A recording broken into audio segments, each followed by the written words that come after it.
Bonjour à tous.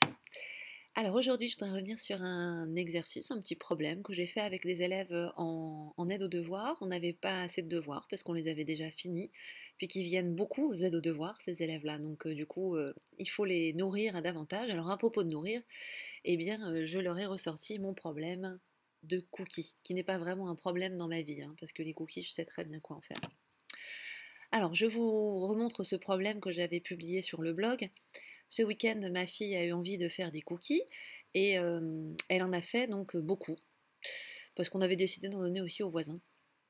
Elle en a fait 6 plaques complètes, telles que celles sur la photo.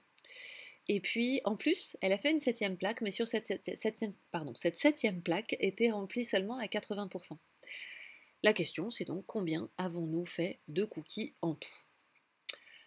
Alors voilà ce que ce matin nous avons élaboré comme solution avec les élèves. Alors évidemment, il y aurait eu diverses procédures possibles, hein. Moi, je les ai suivies dans ce qu'ils proposaient. Donc d'abord, on a représenté une plaque complète et nous l'avons vue comme un rectangle constitué de 4 lignes et de 5 colonnes.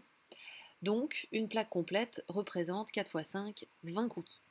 Ça déjà, c'était intéressant parce que un élève m'a dit, je les ai quand même recomptés un par un parce que j'étais pas tout à fait sûre.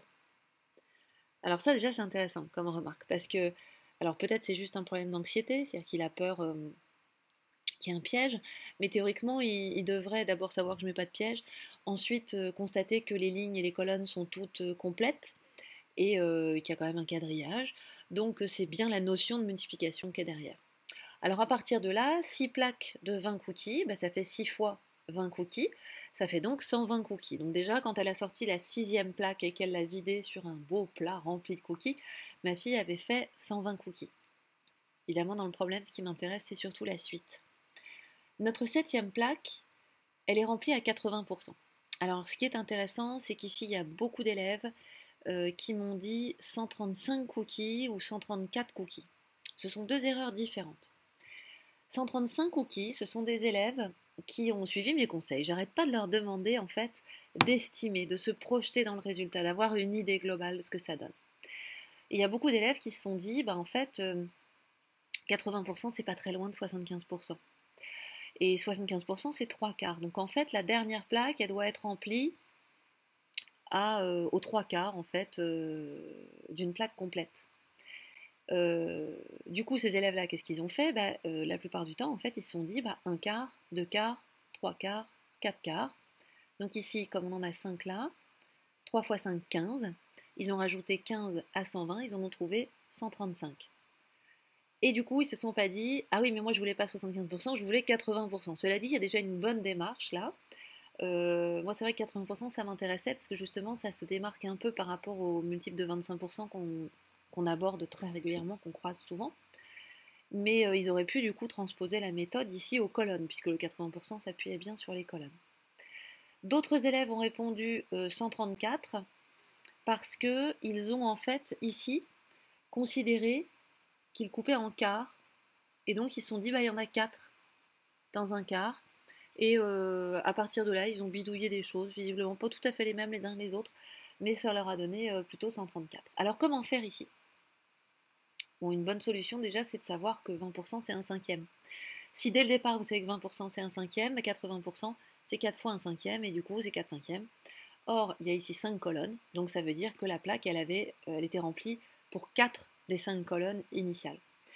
C'était pas du tout une évidence pour les élèves ce matin, donc on a fait différemment, on s'est demandé ce que c'était 80% de la plaque. Je pensais qu'ils allaient me dire c'est 80 centièmes de la plaque et donc c'est 8 dixièmes et qu'on progresserait comme ça. Et en fait, c'est pas par là qu'ils sont passés.